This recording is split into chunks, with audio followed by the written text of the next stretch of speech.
Hello friends, I am Professor Tejaswita Munde from VN Naik College, Nasik. आज आपण ह्या प्रेझेंटेशनमध्ये ग्राहकवादाबद्दल माहिती घेणार आहोत. सर्वप्रथम आपण ग्राहकवादाचा अर्थ बघू. वस्तू आणि सेवांच्या संदर्भात, विक्रेत्यांच्या संदर्भात ग्राहकांचे हक्क आणि अधिकार यामध्ये सुधारणा घडवून आणण्यासाठी निर्माण केलेली चळवळ म्हणजे ग्राहकवाद होय. ग्राहकवाद ही सामाजिक आणि आर्थिक संदर्भ असणारी एक संकल्पना असून ती वस्तू व सेवांच्या खरेदीस मोठ्या प्रमाणावर चालना देते. जागतिक पातळीवर ग्राहकवादाचा झालेला उदय हा आर्थिक क्षेत्रामध्ये बदल घडवून येण्यात सहाय्यभूत ठरलेला आहे. ग्राहक या घटकाचे सक्षमीकरण घडवून आणण्यामध्ये ग्राहकवादाने आतापर्यंत महत्त्वाची भूमिका पार पाडलेली आहे. आता आपण ग्राहकवादाची व्याख्या बघू. सर्वप्रथम फिलिप कोटलर यांनी केलेली ग्राहकवादाची व्याख्या आपण बघू. त्यांनी म्हटलंय की ग्राहकवाद संकल्पना ही केवळ संघटित प्रयत्नांपुरतीच मर्यादित नाही, तर विक्रेत्यांच्या संदर्भात खरेदीदारांचे हक्क आणि अधिकारांचे जतन करणे हे देखील ग्राहकवादाचे कर्तव्य आहे. आणि रिचर्ड बसकिर्क आणि जेम्स टी रॉथ यांनी व्याख्या केली आहे ग्राहकवादाची की आपले नेहमीचे राहणीमान टिकवण्याच्या प्रयत्नात उपलब्ध वस्तू आणि सेवांबद्दल असमाधानी असणाऱ्या व्यक्तींच्या तक्रार निवारणासाठी म्हणजेच ग्राहकांच्या तक्रार निवारणासाठी आणि उपाययोजनांसाठी ग्राहकांनी संघटितपणे केलेला प्रयत्न म्हणजे ग्राहकवाद होय. आता आपण ग्राहकवादाची उद्दिष्टे बघू. ग्राहकवादाचे पहिले उद्दिष्ट आहे चांगल्या गुणवत्तेच्या वस्तू आणि सेवांची निर्मिती करणे. ग्राहकवादामुळे उत्पादक हे चांगल्या गुणवत्तेच्या वस्तू आणि सेवांची निर्मिती करतील याला प्राधान्य देणे हे ग्राहकवादाचे प्रथम उद्दिष्ट आहे. दुसरे उद्दिष्ट म्हणजे किफायतशीर किंवा वाजवी किंमत. प्रत्येक ग्राहकाची अपेक्षा असते की आपल्याला किफायतशीर म्हणजेच वाजवी किमतीला किंवा रास्त किमतीला म्हणजेच योग्य किमतीला वस्तू मिळावी.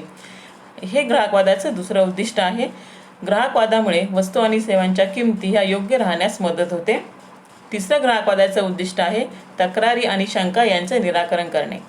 ग्राहकांच्या वस्तू आणि सेवांबद्दल ज्या तक्रारी असतील किंवा शंका असतील, अडीअडचणी असतील यांचं निराकरण करणं हे ग्राहकवादाचं उद्दिष्ट आहे. चौथं उद्दिष्ट आहे रास्त किंवा योग्य व्यवहार. उत्पादक, व्यापारी, विक्रेते यांनी ग्राहकांशी सर्वच बाबतीत योग्य किंवा रास्त व्यवहार करावेत हे ग्राहकवादाचं चौथं उद्दिष्ट आहे. आणि पाचवं उद्दिष्ट आहे नियमित पुरवठा. वस्तूंचा ग्राहकांना पाहिजे त्या प्रमाणामध्ये, पाहिजे त्या वेळी, पाहिजे त्या प्रमाणामध्ये पुरवठा होणं किंवा नियमितपणे पुरवठा होणं हे ग्राहकवादाचं उद्दिष्ट आहे. आता यानंतर आपण ग्राहकवादाची आवश्यकता बघू. भारतासारख्या मोठ्या देशामध्ये ग्राहकांना संघटित करणं हे फार कठीण काम आहे. कारण भारत हा एक व्यापक क्षेत्रफळ असणारा देश आहे, त्याचबरोबर प्रचंड लोकसंख्या असणारा देश आहे आणि ही लोकसंख्या मोठ्या भौगोलिक क्षेत्रामध्ये विखुरलेली आहे. त्यामुळे अशा मोठ्या प्रदेशातील ग्राहकांना संघटित करण्यासाठी ग्राहकवादाची गरज आहे. दुसरं म्हणजे आपल्या देशात बहुसंख्य लोक हे निरक्षर, अशिक्षित किंवा अज्ञानी आहेत आणि अशा लोकांना एकत्र करणं आणि त्यांना ग्राहकवादाचं महत्त्व पटवून देणं हे गरजेचं आहे. तिसरं म्हणजे दारिद्र्य, सामाजिक जागरूकतेचा अभाव आणि निष्क्रिय दृष्टिकोनामुळे अनेक लोकांची किंवा ग्राहकांची फसवणूक होते, ती टाळण्यासाठी ग्राहकवादाची गरज आहे. भारतामध्ये दारिद्र्य किंवा निरक्षरता ह्या समस्या प्रखरतेने आपल्याला जाणवतात आणि त्यामुळे मोठ्या प्रमाणावर भारतातल्या ग्राहकांची फसवणूक होते. म्हणूनच ग्राहकवादाची आवश्यकता आहे. चौथं म्हणजे ग्राहकवादा मोठ्या प्रमाणावरील उत्पादनामुळे आणि अनेक पर्यायांमुळे ग्राहकांना वस्तू निवडीसाठी मार्गदर्शनाची आवश्यकता असते. असंख्य पर्यायांमुळे ग्राहकांचा वस्तूची निवड करताना गोंधळ होतो. म्हणूनच त्यांना वस्तूची योग्य निवड करण्यासाठी मार्गदर्शनाची आवश्यकता आहे. त्यासाठीच ग्राहकवाद गरजेचा आहे. आणि उत्पादनाच्या संदर्भात बंदी घातलेली जाहिरात ग्राहकांना गोंधळात टाकते. आज आपण बघतो की असंख्य उत्पादनांच्या जाहिराती या ग्राहकांना गोंधळात टाकतात. ह्या दिशाभूल करणाऱ्या जाहिरातींमुळे ग्राहकांचा गोंधळ होतो आणि त्यांची वस्तूची निवड करताना फजिती होते किंवा त्यांना योग्य मार्गदर्शन मिळत नाही. त्यासाठीच ग्राहकवादाची गरज आहे. आता आपण ग्राहकवादाचे महत्त्व बघू. ग्राहकवाद म्हणजे विक्रेत्यांच्या संबंधात खरेदीदारांचे अधिकार आणि शक्ती बळकट करण्यासाठी बनवण्यात आलेली नागरिक आणि सरकारची एक संघटित चळवळ आहे. ग्राहकवादी व्यावसायिक पर्यावरणामध्ये समाविष्ट करण्यात आलेली एक विचारधारा आहे. गैरव्यवहार आणि अनुचित व्यापार पद्धतींना ग्राहकवादामुळे आळा बसतो.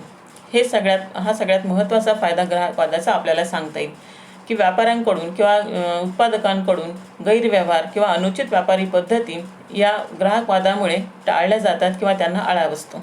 दुसरं म्हणजे उत्पादकांसाठी देखील ग्राहकवाद ही संकल्पना फायदेशीर आहे. ग्राहकवादामुळे उत्पादकसुद्धा ग्राहकांच्या गरजा, अपेक्षा, आवडीनिवडी लक्षात घेऊन आपल्या वस्तूचं उत्पादन करू शकतात. म्हणूनच उत्पादकांसाठी सुद्धा ही संकल्पना फायदेशीर आहे. तिसरं म्हणजे सलोख्याचे विपणन संबंध. ग्राहकवादामुळे उत्पादक, व्यापारी, विक्रेते आणि ग्राहक यांच्यामध्ये सलोख्याचे विपणन संबंध निर्माण होतात. कारण की ग्राहकवादामुळे ग्राहकांच्या तक्रारींचं योग्य प्रकारे निराकरण केलं जातं. ग्राहकांना चांगल्या दर्जाच्या आणि वास्तव किमतीला वस्तूंचा पुरवठा केला जातो, नियमितपणे पुरवठा केला जातो. त्यामुळेच उत्पादकांमध्ये, विक्रेत्यांमध्ये, व्यापाऱ्यांमध्ये आणि ग्राहकांमध्ये सलोख्याचे विपणन संबंध निर्माण व्हायला मदत होते. चौथं म्हणजे संपत्ती आणि नफा यांच्यात वाढ. ग्राहकवादामुळेच उत्पादकांची किंवा व्यापाऱ्यांची संपत्ती आणि नफा यांच्यामध्ये वाढ व्हायला मदत होते. आता आपण भारतातील ग्राहकवादाबद्दल माहिती घेऊ. आपण असं म्हणतो की ग्राहक हा राजा आहे किंवा देव आहे असं नेहमी म्हटलं जातं. परंतु भारतामध्ये मात्र ही संकल्पना केवळ पुस्तकापुरतीच मर्यादित वाटते. भारतातील ग्राहक जो आहे हा व्यावसायिक आणि मध्यस्थ यांच्याकडून मोठ्या प्रमाणावर भरडला जातोय. ग्राहकाला यांच्याकडून आकारल्या जाणाऱ्या भरमसाठ किमती चुकवाव्या लागतात. तसेच ग्राहकांना निकृष्ट दर्जाच्या वस्तूंचा पुरवठा होतो. जीवनावश्यक वस्तूंच्या टंचाईचा सामना करावा लागतो. अनियमितपणे वस्तूंचा पुरवठा केला जातो. वस्तू आणि सेवा यांच्या किमतीमध्ये मोठ्या प्रमाणावर किंवा भरमसाठ केली जाते. मालामध्ये मोठ्या प्रमाणावर भेसळ केली जाते. जाहिरातीमधून दिशाभूल केली जाते. यासारख्या असंख्य अनुचित प्रवृत्तींना भारतामध्ये ग्राहकांना तोंड द्यावं लागतं. ही सध्याची भारतातील परिस्थिती आपल्याला सांगता येईल. तर भारतामध्ये असं दारुण चित्र दिसण्याचं कारण म्हणजे ग्राहकांमधील योग्य शिक्षणाचा अभाव आणि असंघटितपणा किंवा एकजुटीचा अभाव हे आपल्याला सांगता येईल. या सर्व परिस्थितीवर मात करण्यासाठी प्रभावी आणि शक्तिशाली अशा ग्राहक चळवळीची आवश्यकता होती आणि ती आजही आहे. भारतामध्ये ग्राहकवाद मोठ्या प्रमाणावर विकसित जरी झालेला असला तरीही आजही तो पूर्णपणे विकसित झालेला आपल्याला म्हणता येणार नाही. विविध स्तरांवर ग्राहकांचे हितसंबंध जपण्याच्या दृष्टीने पावले उचलण्यात आलेली आपल्याला बघायला मिळतात.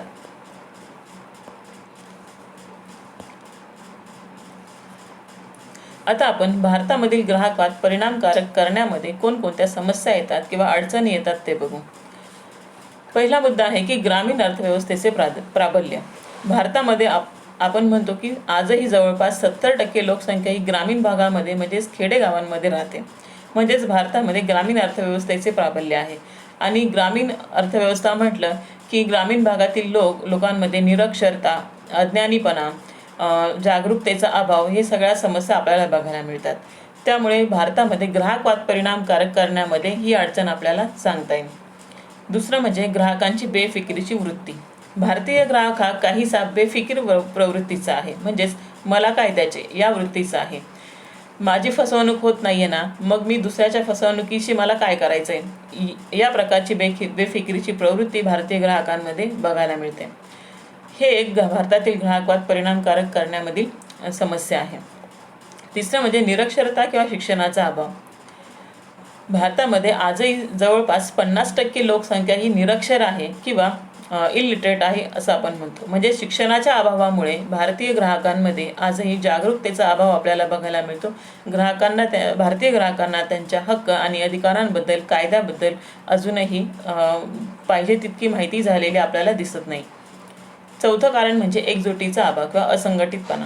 भारतीय ग्राहक हा लोकसंख्येने प्रचंड असल्यामुळे, त्याचबरोबर तो मोठ्या भौगोलिक प्रदेशामध्ये विखुरलेला असल्यामुळे त्याला संघटित करणं ही खूप कठीण गोष्ट आहे.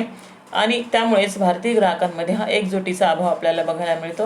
तसेच भारतातील ग्राहकांच्या बाबतीत अजून एक वैशिष्ट्य सांगता येईल की भारतामध्ये असंख्य जाती धर्माचे किंवा असंख्य बोलीभाषा बोलणारे लोक राहतात. त्यामुळे अशा विविध पार्श्वभूमी असणाऱ्या ग्राहकांना संघटित करणं ही देखील एक मोठी अडचणीची गोष्ट आहे.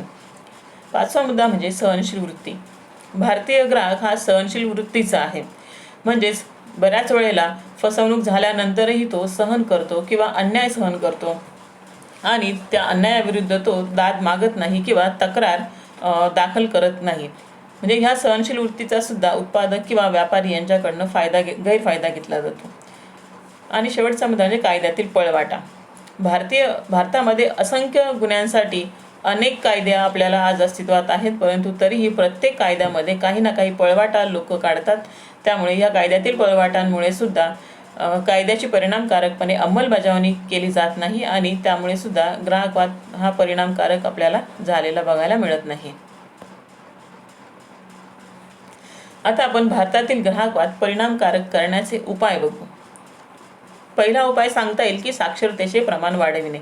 म्हणजेच भारतामध्ये जे काही निरक्षरता आहे, आजही जवळपास 50% जी निरक्षरता आहे ती आपण बदलली पाहिजे किंवा दूर केली पाहिजे. म्हणजे साक्षरतेचं प्रमाण वाढवलं पाहिजे. लोक साक्षर झाले म्हणजे लोक जागृत होतील आणि आपल्या हक्कांची, अधिकारांची त्यांना माहिती होईल.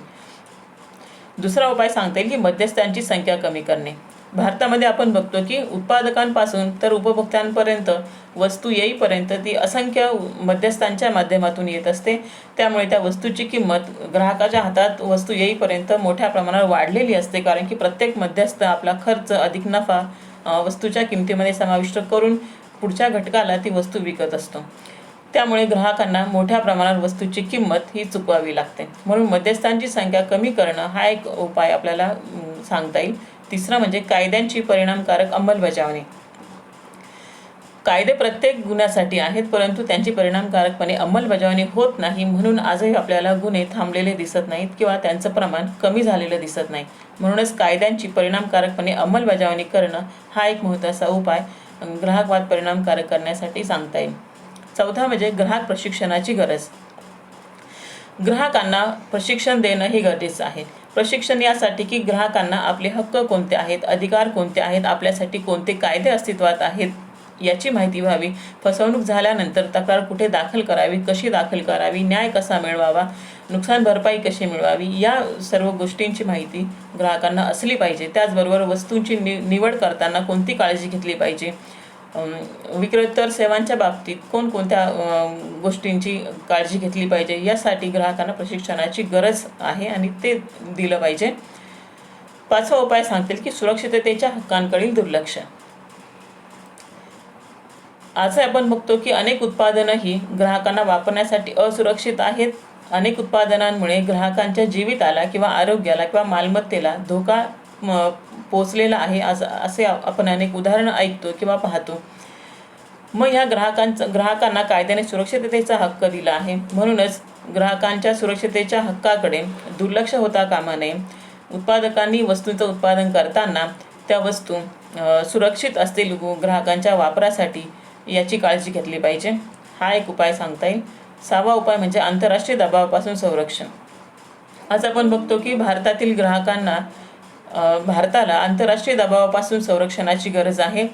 आज मोठ्या प्रमाणावर भारतातील ग्राहकांना गरज असताना देखील केवळ आंतरराष्ट्रीय दबावामुळे असंख्य वस्तूंची दुसऱ्या देशामध्ये निर्यात केली जाते. हे थांबवणं गरजेचं आहे. म्हणजेच आंतरराष्ट्रीय दबावापासून ग्राहकांना संरक्षण दिलं पाहिजे. सातवा उपाय म्हणजे ग्राहकांना संघटित करणे.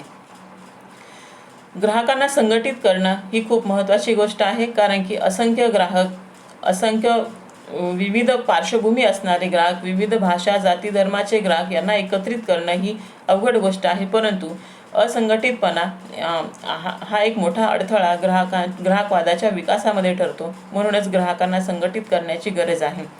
व विविध माध्यमातून ग्राहकांना संघटित करणं हे शक्य आहे. आणि प्रदूषण आणि मूलभूत गरजांचा हक्क. प्रत्येक ग्राहकाला सुरक्षित पर्यावरण मिळण्याचा हक्क आहे. स्वतःच्या मूलभूत गरजा पूर्ण करून घेण्याचा हक्क आहे आणि या हक्काचं संरक्षण हे केलं गेलं पाहिजे, तर ग्राहकवाद हा परिणामकारक होऊ शकतो. तर हे ग्राहकवाद परिणामकारक करण्यासाठी उपाय आपल्याला सांगता येतील.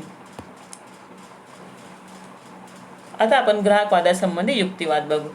ग्राहकवादात ग्राहकाच्या गरजा काय आहेत हे गृहीत धरलेले असते.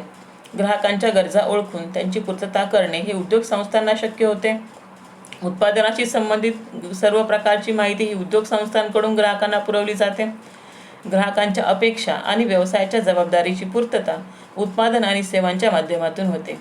ग्राहकवादाचा संबंध हा ग्राहकांना उद्योग व्यवसायाकडून संरक्षण प्राप्त करून देण्याशी आहे. आधुनिक ग्राहकवाद पर्यावरणाचे संरक्षण करण्याविषयी देखील जागरूकता बाळगतो. ठीक आहे, तर आज आपण ह्या प्रेझेंटेशनमध्ये ग्राहकवादाबद्दल थोडक्यात माहिती घेतलेली आहे. इथे आपण थांबू. थँक्यू.